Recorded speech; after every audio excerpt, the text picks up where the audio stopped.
Government Business Today. I am your host, Hughes. And yes, like each week, I am on here live with the Wall Street Hall of Famer himself, Oh, Mr. Robert Lendrim. Hi, Robert. How are you? hey, Irv. Good morning or good afternoon your time. How you doing today? Hey, doing really good, man. So, hey, guys, today we're going to be talking about business credibility and whether or not you can prove that your business is in fact credible when you are looking to build business credit.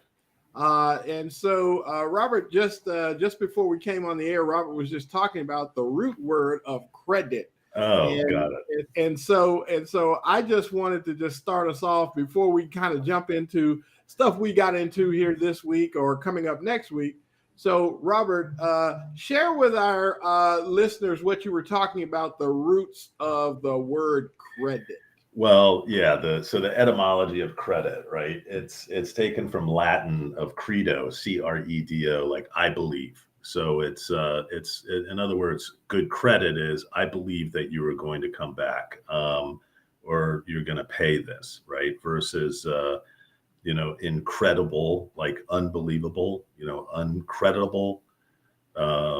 Credible is I mean, it's credit. So Yeah. it's kind of an interesting way. But when we were talking about this business credibility checkup that you were talking about, for the listeners out there, you did this thing for Port Houston, and which is why I thought it would be really a cool thing for us to talk about, because in my experience, as far as underwriting small businesses, you hit on a bunch of different things that we actually would always look at, from the websites to the emails to all these little nuanced things. And these little data points, as I like to say, add up to, is this business credible, right? And for example, and I know that I don't want to steal your thunder, but Joe the plumber at Gmail versus joetheplumber.com, Yeah. right? Little nuanced things, but we definitely want to. I definitely want to explore that with you, and hopefully be able to kind of give my 2 cents as far as the things that you had talked about most recently. Yeah, no, So I yeah, appreciate that, and I'm really happy that we're going to have some conversation about these things because when we're talking about supporting government contractors and you're looking at building your government contracting business, one of the things you're going to have to do is invest in your business to make sure that your business is in fact credible. One of the things that's kind of a soapbox thing for me is I always help people understand that in finance, the facts just don't count. All that counts is what you can prove. Now, the hmm fact is you might be running a great business, but then you can't prove it because you didn't take the steps necessary to make your business credible. And so that's kind of why I'm really happy that we're going to kind of dig into this and give our audience this week some takeaways, if you will, yeah. to go and take that credibility checkup, measure your company against these parameters, if you will, and then take it from there. But in the way of getting ourselves started traditionally, like we always do here at Government Business Today, what have you been into this past week, Robert, and where are you headed here next week? Well, I think actually next week is, to me, more interesting. And if I look at this, there's, for the Northeast people, there is the 2022 Direct Supplier Summit that's going to be actually hosted by the Connecticut Center for Advanced Technology, and it's all about matchmaking. And what I'll do is see if I can't attach the link here. But it's all about looking to direct suppliers with large buyers, prime contractors in Connecticut. So it's just more of a Connecticut focused, but I think that it could be useful for people just to kind of drop in on, so to speak. So let me just try to drop that link into the chat and see if that works. Yeah, and for while Robert's doing that, guys, Yeah. for those of you who are really in or around the country, don't forget that you can absolutely tune in to our podcast each week and really go back and replay these things. We're going to be posting these directly from our virtual studios here at the ACA virtual studios. So don't forget, guys, you can always reach out to us. You can just visit us. And while you're on there, Robert, let's just drop our broadcast, our studio page URL in there. But you can visit us, guys, at www.aca, that's American Credit Assurance, aca.credit/podcast. So you can go straight to our studio anytime and look at past shows.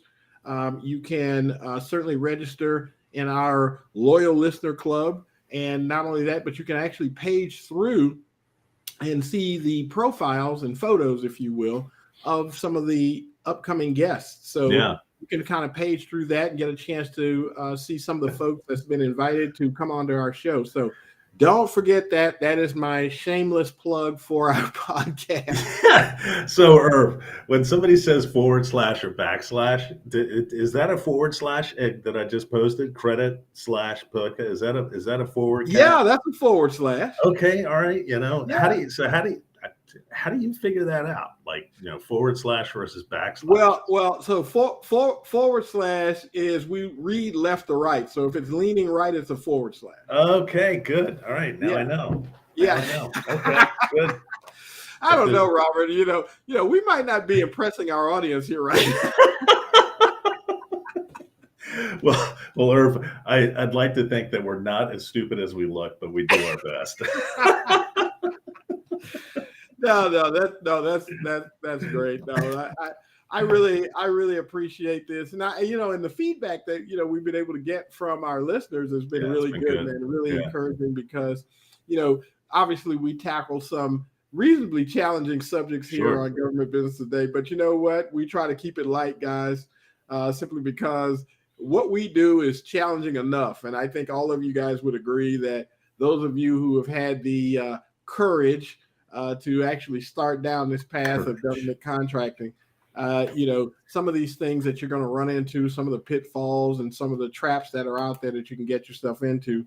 And we have to keep it light. And so here at Government Business Today, we certainly work to do just that. Business credibility. We actually have a website. Is that part of a credible business? Yeah, absolutely. You got to absolutely have a website. And that's one of the things too that's kind of a sore spot for a lot of people. Believe it or not, I was just on the phone here just today, really, with a federal agency, one of their offices of small business utilization, and talking with one of the directors there, and he was just talking about that very thing, is that contractors will approach the agency and they don't have a website, or they don't even have their own domain. And so, believe it or not, when you're a government contractor, guys, these are things that everybody is going to pay attention to, whether or not you convey that your business is in fact credible. And so certainly website is one of those things. Email is a big one, believe it or not. Your business address. And so we're going to actually kind of walk through some of these things here that I want to share with you. And by the way, guys, don't forget that, each week we try to give you some takeaways, right? Some things that are meaningful and relevant to you.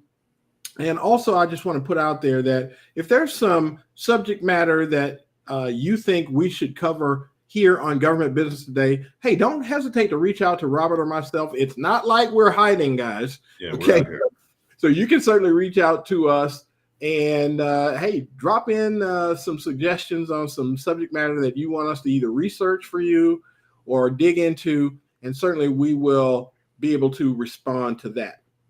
So having said that, let's kind of run through this. So our subject today is, can you prove your business credibility? And one of the things that is going to be important for you is not only credibility to your government agency customers, but also to lenders, guys, so that you can get access to the capital and credit you need.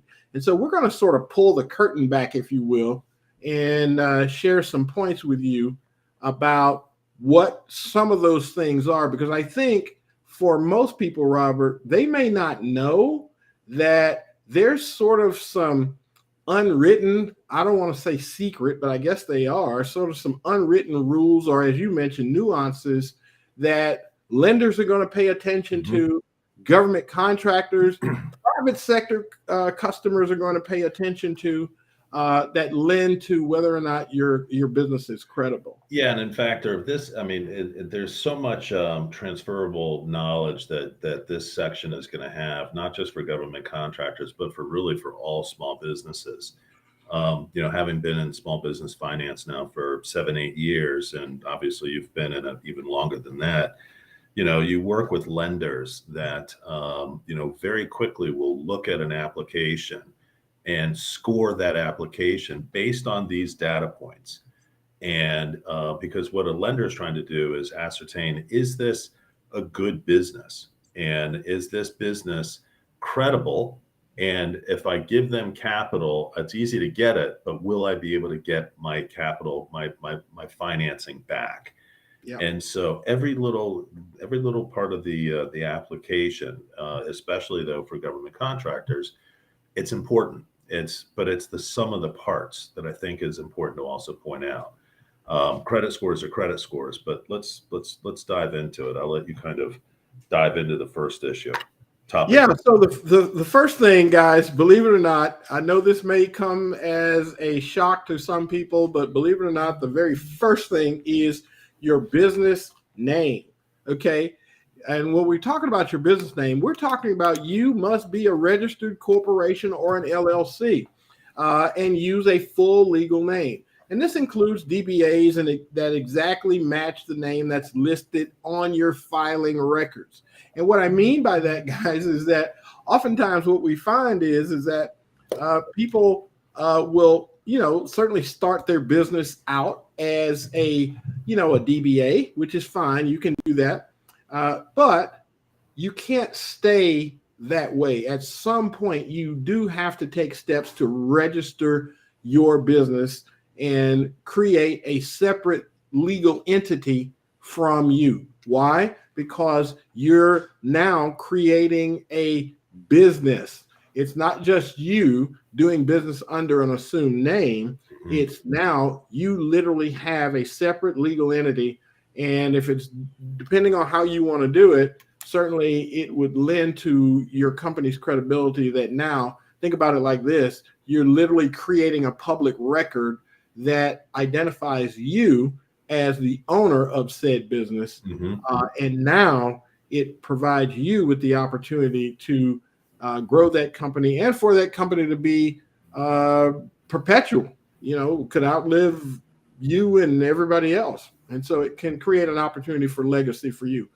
That lends credibility by itself, guys, that a lender, a government contracting officer, or somebody like that can actually go and see a public record where you've done your necessary filing. And more importantly, you've actually done your complete paperwork. Now, I'm not an attorney, okay? But certainly I would encourage you to go and talk with your attorney or reach out to us and get a list of those documents, because I found that a lot of small businesses, Robert, are not fully documented. Yep, I agree. They have filings, right? They have filings, but the challenge is that they may not have minutes. They may not have stock or membership certificates. They may not have company agreements. There's a lot of things, documents that go into having a fully documented LLC or corporation. Yep, agreed. So next on the list is business licenses. Now, I won't spend a lot of time on this, but for some of you who are in industries that require licensure, in other words, if you're in the real estate business, you may or may not need a license depending on what you're doing. If you're a contractor, like, for example, you're in construction, a lot of states require that you literally have a contractor's license. Same thing if you're a plumber or an electrician. And so just make sure that you have your licensure intact and, more importantly, enforced, because a lot of times these licenses can expire due to continuing education requirements and things like this. And so sometimes people will let those things lapse. Next is your federal EIN number. Guys, your employer identification number or your EIN number must match your state filing exactly. I am stunned at the number of people who literally have a state filing and then an EIN number that simply does not match it. When you do your filings, guys, you have to look at your business, go through following this particular podcast, guys, and use this information to kind of measure how your business stacks up to these things, because these are things that, as Robert alluded to, these are things that everybody is going to take a look at to determine whether or not you can prove that your business is in fact credible. Yeah, it's a great point, Arv. I mean, it's these little, and you'd be shocked at how many like bank account statements that I've seen, or tax accounts where the numbers just don't jibe, or the entity number or the entity name doesn't jibe with the entity name. Even, if it's a LLC or an LLP, I mean, just little things. And frequently, though, when, even like when the banks will allow you to open up a bank account or something like that, they too are not necessarily as on the detail with respect to the name of the company matching the EIN. I've seen that time and time again as well. Yeah. Oh, no, absolutely. And, guys, next on the list, and this is a sticking point for a lot of folks, since the pandemic, a lot of people are running their businesses from their homes, and that's perfectly fine to do. But when you're a government contractor, and especially when you're trying to get a cage code or you're going on registering on sam.gov, one of the things that you're going to find out is that your home address, that's your physical address, you're going to have to get a cage code. Those are issued by the Department of Defense. So absolutely, they want to know, where is this business physically located? Where do you do business from? And guess what? In that instance, you're going to have to use your home address. However, it's important to note that you should also put your mailing address, your company mailing address on that. Why is that important? Because on your corporate documents, on your filing, you need to have some address other than your home address. Remember, you're creating a public record here. And so I've always talked with people about this, that the company needs to have its own physical address. Don't use your home address, P.O. box, or especially a UPS box. Why? It's because now a lot of lenders and contracting officers and people who may want to do business with you, they're going to Google that address right on Google Maps, and they're going to see your house. Okay. They're not going to see a business or commercial address. And that is something that is going to detract from the credibility that you're looking to build for your company. Yeah, or they're actually, even in the small business space, I've seen there are a number of lenders that won't lend to home-based businesses unless they've been in business for more than 5, 6, 7 years. That's exactly right. There's a whole crop of home-based businesses that are within 0 to 3 years that are being left out or avoided. And, just by simply taking those steps to, create an office. And, maybe you could speak to, when you say about creating an office, I mean, is this not like a shared office space, but how would somebody go about doing that? Yeah, great question, Robert. Yeah, typically, guys, you can just go out and look for virtual office. That's what you want to look for. You want to set up a virtual office that gives you a physical address at a credible commercial property. These things can range anywhere from $50 to a couple of $100, depending on where you are in the country. But the truth is, it's worth the investment to pay that every month so that you can line up all of your company documents with a credible business address. And so, so just know that if you say your business is at 123 XYZ Street and somebody puts that in Google and it comes up a UPS store, does that really lend credibility to you're running a real business? I would think you would agree with me that that's probably not the case. Mm-hmm. Mm-hmm. The next thing is a separate business phone. Now, I know a lot of people use their cell phones as their business phone. We're talking about the business phone number that you put on record. Guys, you got to remember that a lot of times when you're talking about credibility, you need to have not only your business phone as a separate number, not your cell phone, because now it's very easy to go backtrace a phone number to see if, in fact, it's a landline or if it's a cell phone. In most of these underwriting criteria, they're looking for a landline, number one, or a VoIP line, which you can get for, I don't know, 30, 40 bucks. And more importantly, whether or not that number is listed, and this is another step here in the point, whether that phone number is actually listed in the National 411 directory tied to the business, not to you personally. So that's another point that you might want to take a look at, because I know a lot of people make the mistake of using their cell phones as their business phone number. I'm not saying don't use your cell phone for people to contact you. I'm saying on your business documents, have your business phone separate and apart. That's not your cell phone. Also, this is one that always gets some attention, Robert, and that is business fax. Everybody giggles when I say business fax because they say, well, come on, man, this email. Nobody uses fax anymore, right? Well, I'm not going to argue the point about whether or not you should use a business fax. I'm simply saying that with regard to building credibility for your business, if your business actually has a fax number, it does help in the credibility matrix about whether or not somebody can fax something to you. Yes, that's old and archaic technology. That's not what we're talking about here, guys. Just to put it in perspective, we're talking about data points, as Robert talked about, data points that build credibility.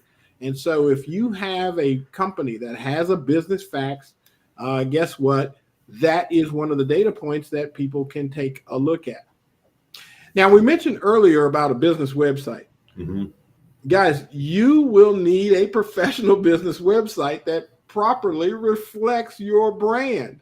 Okay. I'm always amazed at people who literally won't go, Robert, on GoDaddy and agree to pay the $10 a month for hosting a domain and a professional email. Yeah, it's shocking to me, and I don't know if it's is it just lack of knowledge that it's that inexpensive?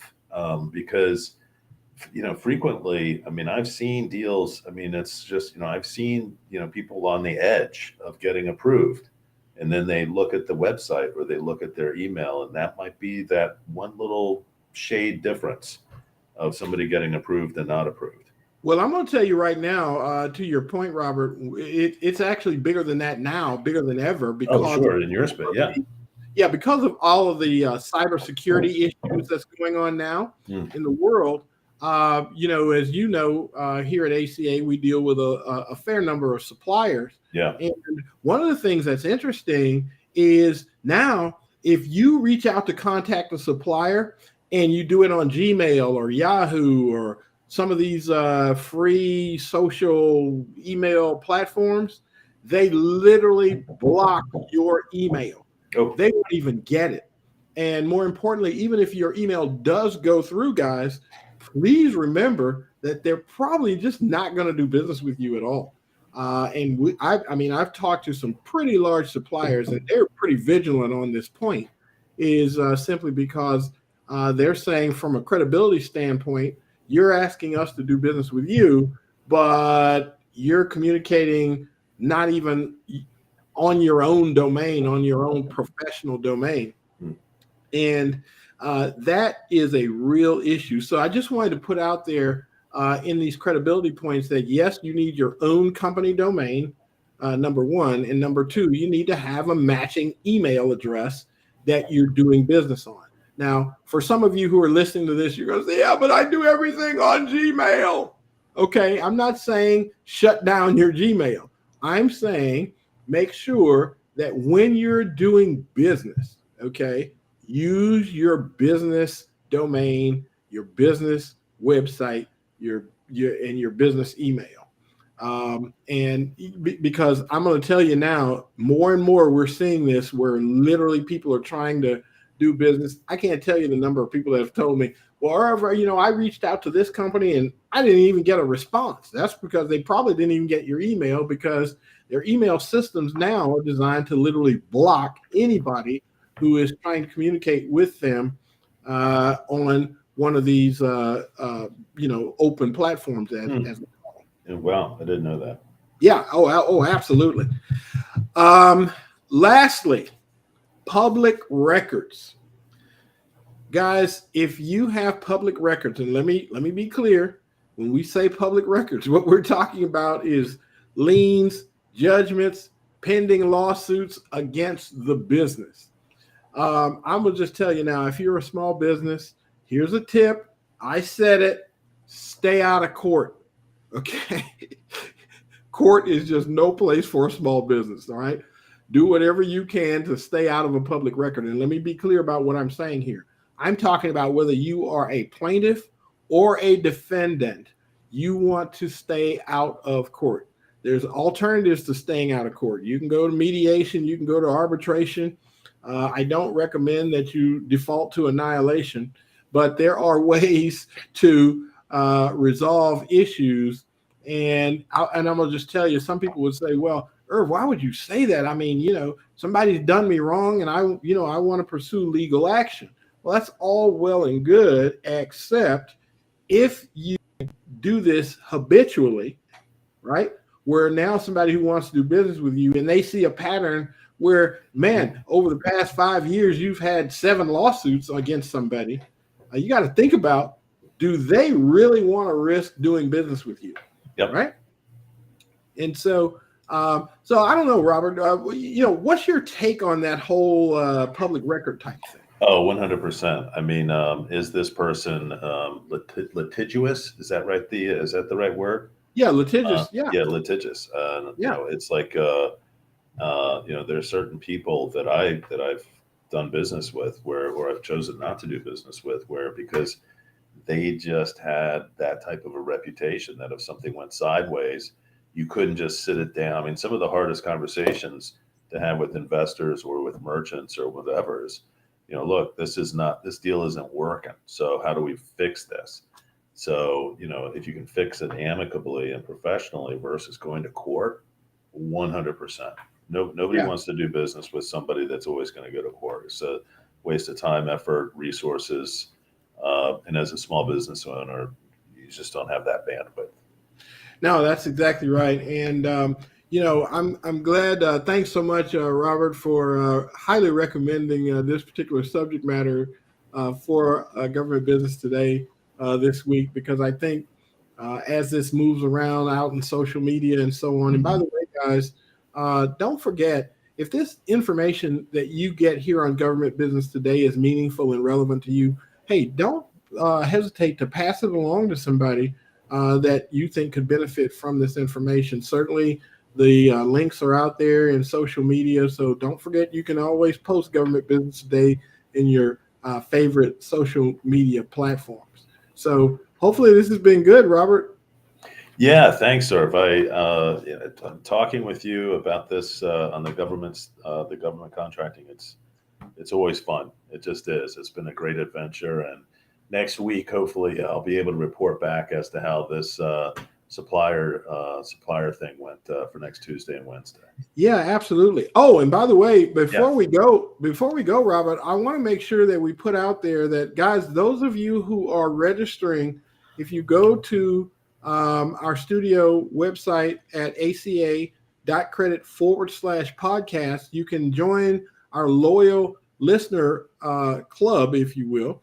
And what we're going to do is we'll keep you up to date on the upcoming conferences that we have. We're going to be doing a series of conferences here in the coming months.